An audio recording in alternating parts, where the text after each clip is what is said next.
So how does one become both a tech guy and a solar installer?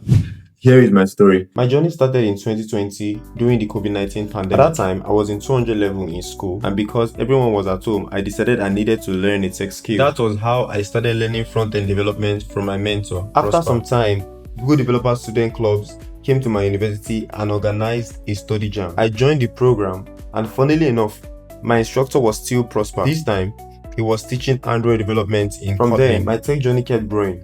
I got a scholarship to further my learning with Andela. I also got other scholarship opportunities on platforms like Coursera, where I studied UI UX designing and digital marketing, and Udemy, where I learned more about front-end development and also furthered my digital marketing course. LinkedIn was also organizing learning opportunities then, and I took advantage of some of them too. Later, when I finished school and was about to go for NYC, I honestly did not want to go. While I was in 400 level, I had already gotten a job with a company based in the US. I was already earning 6 figures. So in my mind, I felt, why do I need NYC? But now, peer pressure. That period, virtually everyone around me was going to serve. And a friend of mine advised me that I should just go for it since it's just once in a lifetime. And so I said, well, why not? Before NYSC, something happened that changed my mindset. I had an important work meeting one night, but my system was low and there was no electricity. I tried to put on the generator, but the road caught. At around 10 p.m., we were moving around looking for someone who would repair the generator, me and my brother. We eventually found someone, but even after trying, they couldn't fix it. I missed the meeting. That experience really affected me because I take my work seriously. It was painful and frustrating. I remember thinking, how can electricity be the reason I am not able to do my job properly? I got to NYC. Honestly, I was not happy to be there. My mom practically had to force me to leave the house. When I got to camp, I was just wondering, what exactly am I doing? Now, there is something called SAID in camp, that is Skill Acquisition and Entrepreneurship Development. It's 5 hours.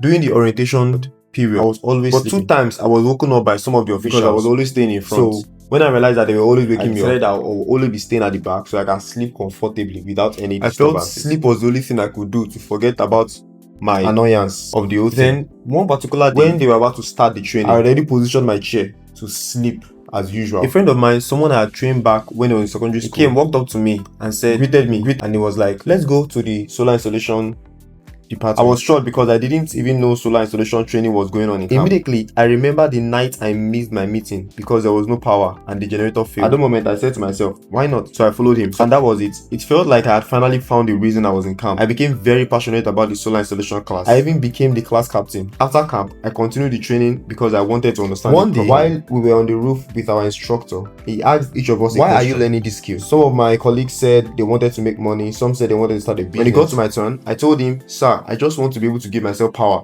so I can do my tech jobs without interruption. He smiled and said, are you sure that's the only thing? This skill is more valuable. At that time, I didn't really understand what it meant. I just smiled. After I finished service and I'd learned enough, the first thing I did was to install a solar system in my own apartment. I bought the materials and did the installation myself. I was so excited because finally I had solved the problem that once made me miss an important meeting. I could now work without worrying too much about power. At that time, I had also started my company, Super Verge Tech.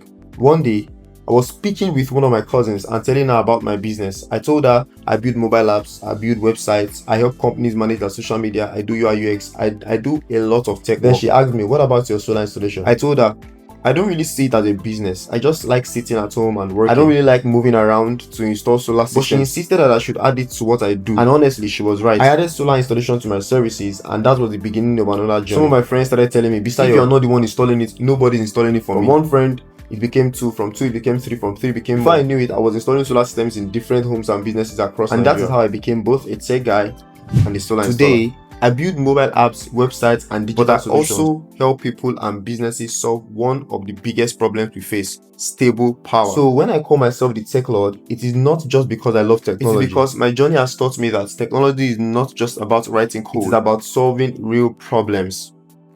And sometimes, the thing you thought was just a side skill may become one of the most valuable parts of your journey.